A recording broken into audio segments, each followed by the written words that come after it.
Investment की बात आती है कि पैसे हमें कहीं लगाने हैं या कुछ और करने हैं, तो हम सबसे पहले एफडी या एसआईपी के बारे में ज़रूर सोचते हैं। इसमें एसआईपी क्या है, इसके बारे में हम डिटेल से चर्चा करेंगे और किस तरह के फ़ंड हमें चूज करनी चाहिए। मान लो कि अगर कोई फ़ंड हमने चूज कर लिया, बाद में 5 साल बाद वो लॉस देने लगा मार्केट के हिसाब से, तो क्या करेंगे हम। तो एसआईपी मतलब सिस्टमेटिक इन्वेस्टमेंट प्लान ये होता है। और सही फंड का अगर चुनाव ना किया जाए तो पैसे हमारे डूब जाएंगे, हमारी जो मंजिल थी, जो सपने थे, वो सारे टूट जाएंगे। इसलिए आज हम फंड के बारे में जानेंगे कि किस तरह का फंड सही होता है। और मेन टॉपिक हमारी ये है कि आपका जो पैसे लगाने का लक्ष्य है वो कितने सालों का है, कितने दिनों का है। तो अगर आप 1 से 3 साल के भीतर हैं, अगर आप गाड़ी खरीदने का प्लान कर रहे हो कि 3 साल बाद मैं गाड़ी खरीदूँगा, या 10 साल बाद मैं कोई फ्लैट लूँगा, या 10 साल बाद मैं ये गाड़ी चलाऊँगा, तो आप इसमें अलग-अलग फंड को रिकवर कर सकते हो, अलग-अलग फंड में पैसे लगा सकते हो।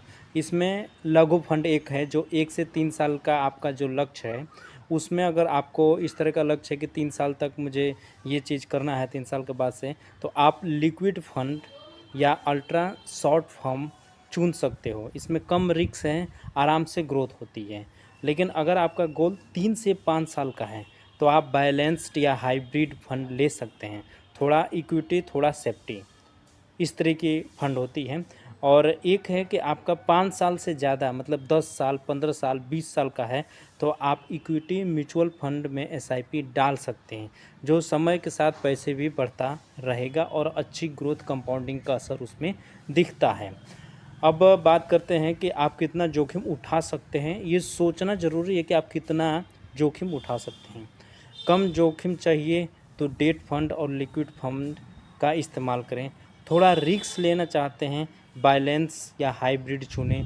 हाई रिस्क या हाई रिटर्न चाहिए आपको, तो सोचते हैं तो मिड कैप या स्मॉल कैप फंड का चूज करें, यह आपके ऊपर है। अगर आपकी, मेरा पर्सनली चुनाव है कि अगर आपके उम्र अगर 25 से 30 के भीतर हैं तो आप हाई रिस्क और हाई रिटर्न वाले फंड में ही पैसे डालें, क्योंकि यहाँ पे रिस्क लेने के चांस बहुत ज़्यादा होते हैं। लेकिन अगर आपका उम्र रिटायरमेंट के पास पहुंच गया है तो या तो आप एफडी करें या आप उस तरह के फंड में जाएं जो आगे चल के मैं बताऊंगा।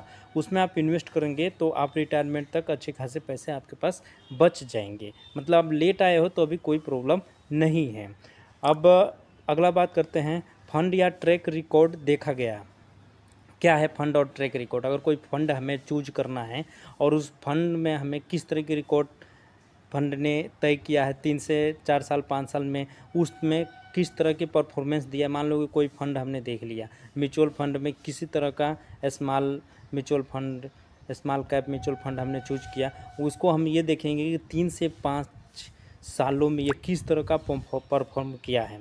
और उसके बाद से आता है कि इस फंड को जो मैनेजर, जो आदमी मैनेज कर रहा है, वो हमें मार्केट से क्या सही टाइम पे एग्जिट कर रहा है कि नहीं कर रहा है। ये भी एक बहुत बढ़िया चीज़ है कि जब भी हम एसआईपी करते हैं तो म्यूचुअल फंड में लगता है और म्यूचुअल फंड को बड़े किसी बड़े मैनेजर की तरह इसको चलाया जाता है और उसको उसके हिसाब से ही चलता है कि अगर मार्केट गिर रहा है तो वो कब हमें एग्जिट कर रहा है और कब हमें एंट्री दे रहा है, ये उसके ऊपर काम करता है। अब फंड का टाइप कैसे चुनें।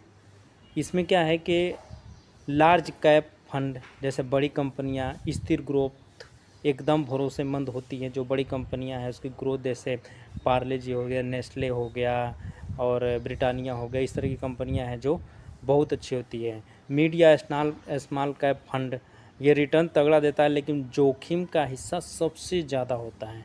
और इंडेक्स फंड कम खर्च, सीधा मार्केट को फॉलो करता है। इसी को बोलता हूँ जो रिटायरमेंट के करीब हैं वो इंडेक्स फंड में पैसे डालें कि जब मार्केट गिरे तो अपने पैसे को बाहर निकाल लें। एसआईपी में हमें क्या फ़ायदा होता है। एसआईपी में हमें ईएलएस से 80C का फ़ायदा मिलता है जो टैक्स से हमें राहत देता है। अगर निष्कर्ष की बात किया जाए तो ये लार्ज कैप फंड और बैलेंस एडवांस्ड फंड से शुरुआत कीजिए। जब अनुभव आत्मविश्वास बढ़े तो मिड कैप और एसआईपी से शुरू कीजिए। इस तरह की अलग अलग चीज़ें आपको मिल सकती है। तो आपने देखा कि एसआईपी के जो फंड चुनने के तरीके हैं वो काफ़ी अलग हैं और काफ़ी अच्छे तरीके से हैं। तो अगर आप वीडियो में आपको पूरा समझ में आया है तो आप ज़रूर एक बार लाइक करें और कमेंट करें कि आप किस तरह के फ़ंड में इन्वेस्ट करते हो और उस फंड के बारे में क्या जानना चाहते हो।